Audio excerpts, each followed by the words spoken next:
I never imagined sound could travel like water, pouring through cracks, seeping beneath doors, lapping gently at walls in the night.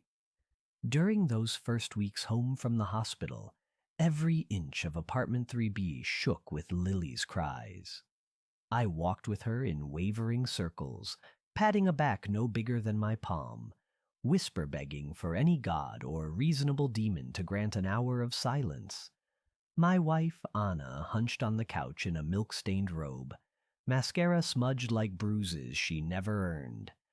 After 10 nights without real sleep, guilt overpowered exhaustion. Surely the neighbors hated us. Once, at 2:43 a.m., I padded onto the balcony hoping cold October air would do what pediatric drops couldn't. Lily howled toward the moon. Across the courtyard, a square of light flicked on. On her own balcony, Mrs. Alvarez, white hair in a bun rigid as a shell, stood in a purple housecoat. I braced for complaints. Instead, she raised a trembling finger to her lips, then began to hum. It was tentative, a thread of sound almost disguised by wind, but the melody felt familiar. Brahms's Lullaby, maybe. Lily's sobs wavered, stunned by surprise. I stared, awed, until the baby remembered her outrage and screamed anew. Mrs. Alvarez lifted her shoulders in apology, disappeared, and turned off her light. Still, a seed had been planted. 2 evenings later, as I wrestled Lily through her colic ritual, Anna pointed outside. One balcony over from Mrs. Alvarez, Mr. Giannopoulos, former tailor and eternal romantic, leaned on his railing, clutching a battered accordion. He didn't play, just stretched and compressed the bellows so the instrument sighed like an old cat. The gentle wheeze slipped through the courtyard bricks, kissing Lily's ears. She quieted long enough for me to feel my spine unknot. That afternoon, I met him in the lobby while collecting delivery boxes of diapers. "Your little girl," he said, accent thick with Thessaloniki memories. "She likes minor chords. I tested a few. You can hear her from the 6th floor?" He smiled. "The courtyard carries both grief and music. Why not give it music?" I wanted to hug him, but my arms were full of cardboard. Instead, I thanked him until the elevator doors closed between us. The building at 112 Maple was old enough to have character, but young enough to keep its secrets. Families rotated in and out, students on the 1st floor, a pair of programmers with opposite night-day shifts on the 2nd. But the top floors belonged to the veterans. They'd moved in during the rent-controlled 70s and refused to budge, cultivating their balconies like miniature kingdoms. Tomato plants, wind chimes, ceramic owls to frighten pigeons. They also cultivated each other. After 70, insomnia becomes communal. So when Lily's cries echoed nightly, the elders recognized a project. It started with Mrs. Alvarez calling Mr. Kwan in 5A. In a previous century, he'd conducted the city's Chinatown Chorale. She apologized for phoning after 10. He answered that he was playing online chess with a grandson in Vancouver and welcomed the distraction. She asked if he still owned his tuning fork. Of course, he said. Why? Because a baby needs certain frequencies, she explained. And we have, between us, more decades of lullabies than that poor child's parents have diapers. He laughed, but by midnight he'd drawn a scale on a sticky note, outlining who might cover each part if enough neighbors cooperated. Bass from Mr. Giannopoulos, alto from Mrs. Patel, mezzo from Mrs. Alvarez herself, and though he tried to volunteer as baritone, she insisted he conduct. Recruitment required stealth. Pride is fragile. Nobody wanted to appear nosy, nor to admit they heard our nightly panic. They passed notes by clothespin lines strung between balconies, disguised invitations inside banana bread deliveries. Thursday afternoon, Anna opened the door to find Mrs. Patel offering curry, to keep your strength. Taped beneath the container was a handwritten message. Midnight, balconies, softly. Minor key if possible. For Lily. Anna thought it meant pity. I saw conspiracy and felt hope. Friday, 3 minutes after 12, the courtyard lights blinked on inside 4 neighboring apartments. Curtains parted like stage drapes. I stepped outside, clutching Lily in her swaddle.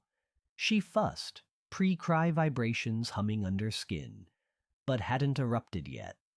Mr. Kwan raised his hand. The others watched that trembling conductor's baton, actually a chopstick painted gold by his great-granddaughter, and inhaled in unison. Then came sound, the tender opening of Hushabye, notes drifting over brick and moonlight. Mrs. Alvarez's voice floated clear and high, delicate but unwavering. Mrs. Patel, once a Bengali folk singer in Kolkata University fairs, slipped beneath with warm contralto. Mr. Giannopoulos filled the gaps, his accordion breathing chords like deep ocean currents. The harmony settled on Lily's shoulders. She blinked, puzzled, mouth slack. No screams, only wet sighs. Then nothing at all. Her eyelids slid closed. Anna, witnessing from behind the balcony door, pressed her hands to her mouth and sobbed. The quiet kind produced by gratitude so swift it bruises. The quartet finished, waved shyly, extinguished their lights, and retreated to couches and heating pads. The concert had lasted 4 minutes. Lily slept 4 consecutive hours. News in buildings travels faster than broadband. By Sunday, the programmers on 2C had angled webcams toward the courtyard to record whatever was happening after midnight. Students in 1A argued over whether the lullabies were live or a Bluetooth speaker trick. Regardless, they reported deeper REM cycles on nights the Ghost Choir performed. Membership swelled. Mrs. Patel coaxed her brother-in-law visiting from Pune to bring his Bansuri flute. Mrs. Alvarez convinced shy Mr. Moreno, a widower from 7D who only sang in his church pew, to stand behind a ficus where nobody could see him and provide tenor harmony. The Bansuri glided between human voices, bending notes like willow branches. Mr. Kwan began arranging set lists. Monday, Latin American lullabies. Tuesday, Celtic hymns. Wednesday, Motown ballads slowed to cradle rock tempo. At first, Anna and I simply soaked in the luxury of sleep, but curiosity eventually overrode fatigue. One evening, after a particularly raucous crying jag calmed by All Through the Night in Welsh, I leaned over the railing. "Why are you doing this?" I whispered across the void. 8 balconies lit up instantly, as though the question flipped a universal switch. But no one answered. Instead, Mrs. Patel lifted her chin and softly sang back 2 lines from You Are My Sunshine. Mr. Moreno joined, then the rest, until I realized the reply was, "Because we can. Because sunshine is yours even at 1:17 a.m. Winter advanced. Breath clouds curled in the air between notes. The choir invested in matching wool scarves purchased on Senior Citizen Discount Day. They named themselves, unofficially, the Midnight Balcony Symphonet. Mr. Kwan printed sheet music on pastel paper large enough for aging eyes. Rehearsals took place mid-afternoons in the laundry room, acoustics bouncing off metal dryers. Only one hiccup threatened progress. Mrs. Alvarez's arthritis flared, making balcony trips with cane dangerous. She announced retirement from performing. The night she skipped, Lily seemed to sense a missing angel and protested accordingly. After 3 tear-soaked hours, Mrs. Alvarez shuffled outside in slippers, leaning on both railing and determination. She hummed only, saving her voice, but it was enough. The next day, neighbors installed a folding chair and lap blanket on her balcony so she could sing seated. I began contributing in minor ways, stringing fairy lights so the impromptu stage looked magical, delivering chamomile tea in thermoses, printing lyric sheets large as placemats. Anna baked batches of thank you muffins until the building smelled like a cafe. Yet the choir insisted gratitude wasn't the point. During each performance, the singers focused not on applause, none existed, but on a tiny pink face they couldn't quite see in the shadows of 3B. Lily was muse, audience, and metronome. On the 63rd consecutive night of music, something changed. A storm rolled over the river, hurling sleet against windows. At 11:45, the power failed, pitching 112 Maple into blackout. Emergency lights in hallways guttered once, then died. Lily, startled by darkness and shifting air pressure, woke screaming as though born again into chaos. I tried the usual rocking, but without the choir's cushion, my efforts felt small. Wind howled, rattling the balcony door. Then, faint but unmistakable, a chord rose. Mr. Giannopoulos' accordion, totally acoustic, moaning through the gale. A flashlight clicked on, spotlighting him like the ghost of Piaf's accompanist. One by one, additional beams winked open. They didn't shine at me or Lily. They aimed upward, reflecting off flakes of sleet so the courtyard filled with glitter. From that impromptu starfield, voices soared. They sang over the rainbow, slower than Judy ever imagined, letting each vowel linger long enough to catch tiny hearts. Neighbors who'd never joined before emerged, emboldened by darkness. I glimpsed the programmers in mismatched pajamas tapping rhythm on a box of printer paper. The graduate students harmonized in Spanish. Someone below shook a maraca of uncooked rice. It was technically cacophony, but Lily heard only love. She slept, mouth open, hand curled like a fern frond. The electricity snapped back at 12:33 and the lights revealed what the dark had hidden. Nearly every resident stood on a balcony or at a window, united in makeshift orchestra. When they noticed each other, laughter cracked the cold. Some waved as though meeting for the first time, though they'd shared an elevator for years.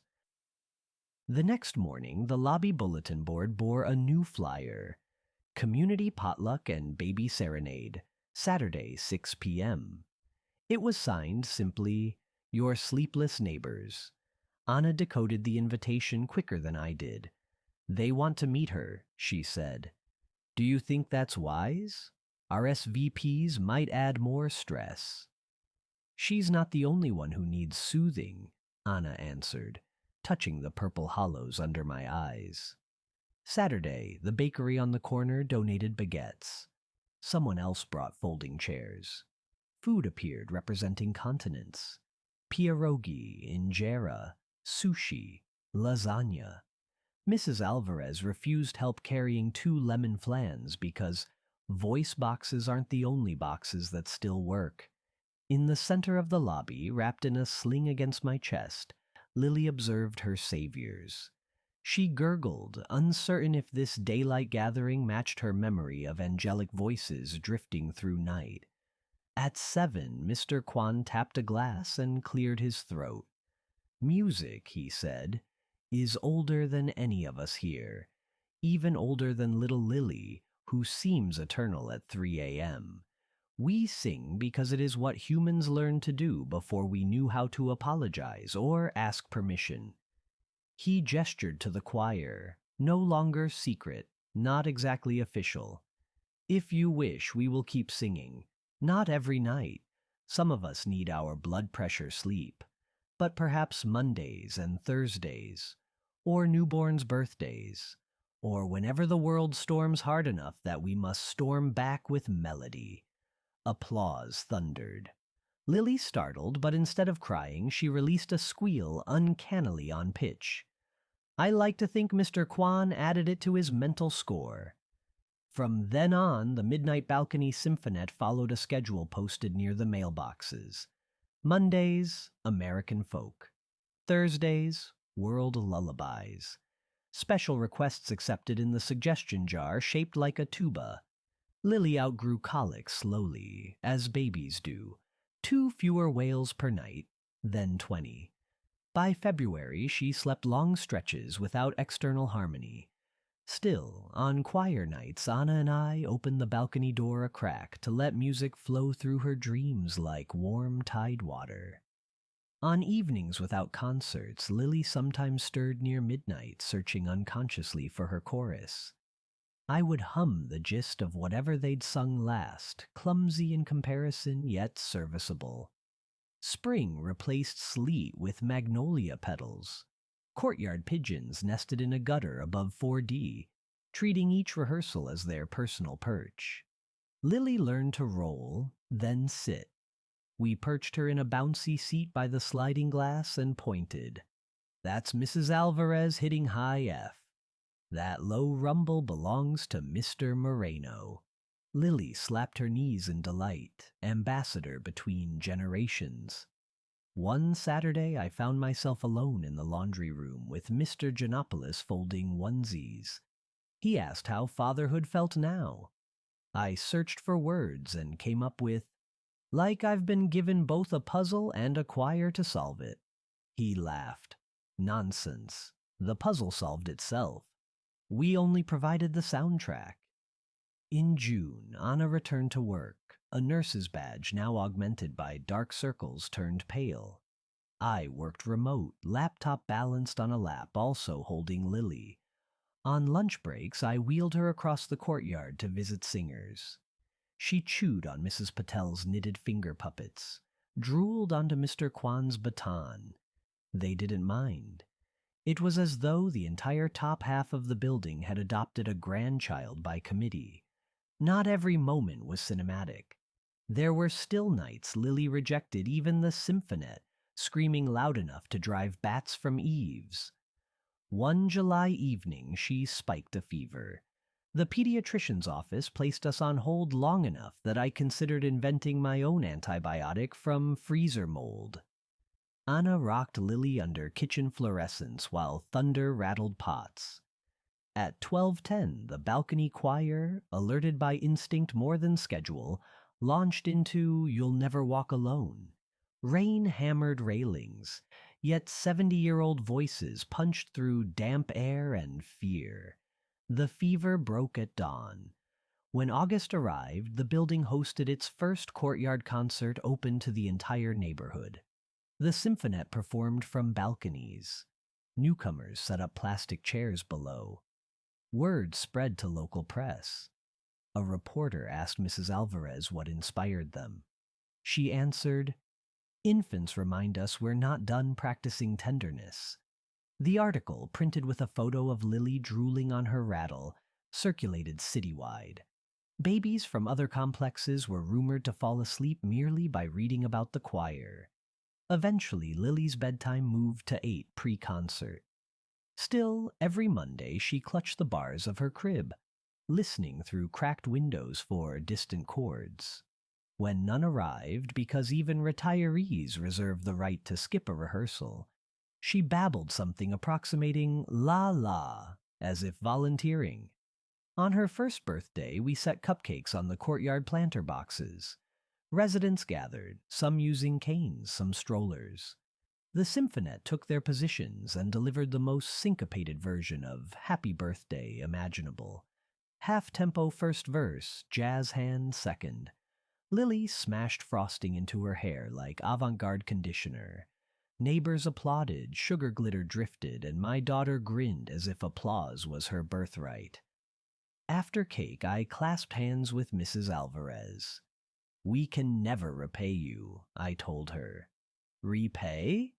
She laughed, the sound richer than any note she ever sang. "Son, we took what time was giving away for free, these hours nobody wanted, and turned them into something worth staying awake for. That baby saved us from reruns and lonely tea."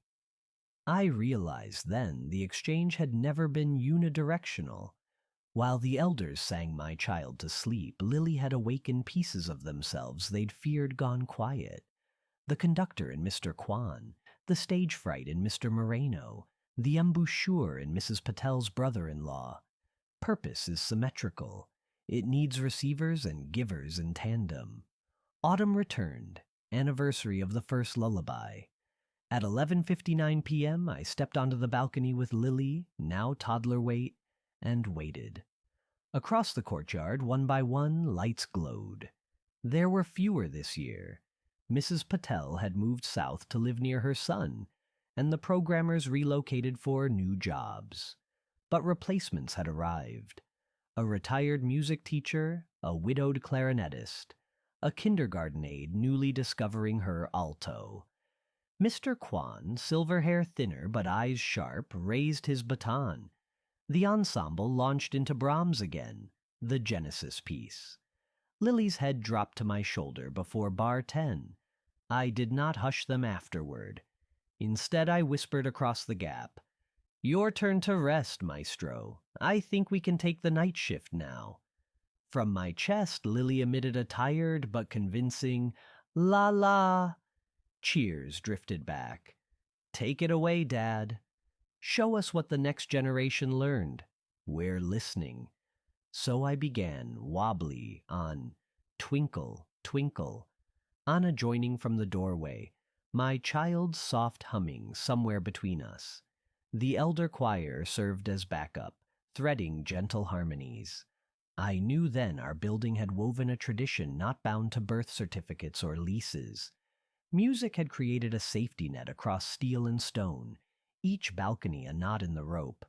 Tomorrow another baby might move into 2B, or sorrow might move into 4C, and the choir, whoever its members, would report for duty at midnight, armed with lullabies older than memory.